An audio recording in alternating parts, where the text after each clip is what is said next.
So for this tutorial, you've selected to create a creature, or monster, or animal. And there's many different approaches for that. So you can decide to make one pinch pot. If you want a separate lid, you could make a second pinch pot, which is what I'm going to do. So I'm going to take my chunk of clay here and actually just divide it into two. And I'm going to have a little bit more for the body of my creature.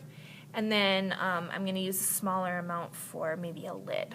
Okay, so again, you're probably going to have some different ideas, so just know that this is a starting point to get you going on what you want to do for yours. So what you're going to first do with your clay is just kind of knead it in your hands just a little bit, just to pop any air bubbles that might be trapped.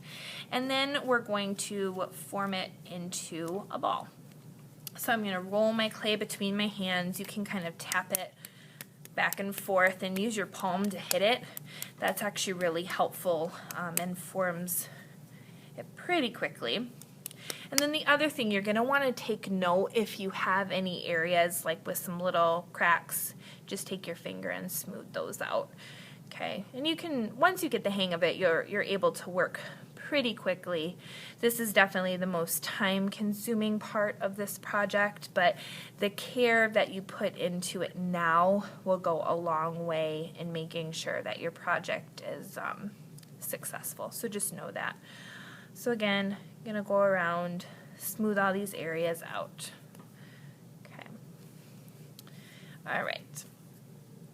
Looks pretty good. And then I'm going to go ahead and do the same thing with the second piece here.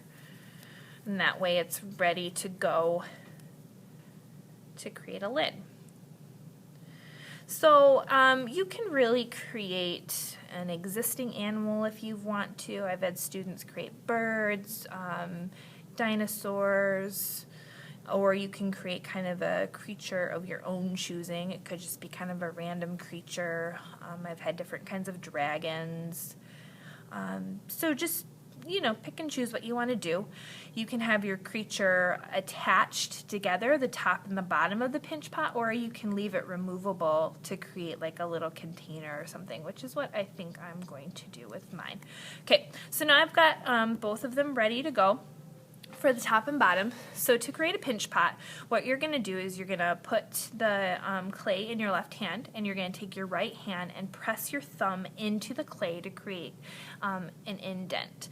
Now I'll go about 2/3 of the way down. You don't want to go all the way because obviously you don't want to poke through the bottom. And your goal with creating a pinch pot is you want even consistency around your walls and on your bottom. So what I'm going to do is I'm going to turn the pinch pot in my left hand and pinch with my right hand. And as I'm doing this, I'm pinching down and out at the same time. Okay, so you can see how I'm already getting, it's opening up to create the inside. And then I'm working on thinning this out too, because if this is too thick during the drying process, even before it's fired, there's a good chance it's going to crack. And if it doesn't crack during the drying process, then it will probably definitely crack in the kiln, which you don't want to happen. Okay, so keep pinching. If you need to, you can stop and just smooth out some areas. Okay, and you'll notice the bottom is rounded. You can just simply tap it onto the table and it'll flatten out. And you'll be able to add little feet on here if you want to, depending on what you want to create. I guess I haven't fully decided what I'm going to make yet, but we'll just kind of roll with it and see what we come up with. So I can later come in and smooth this out, but as far as my consistency, it's looking pretty good. So I'm going to go ahead and set this to the side and then take my second piece of clay, and I'm going to repeat this process. Try to go a little quicker. Don't need to talk through it as much because you probably have it by now.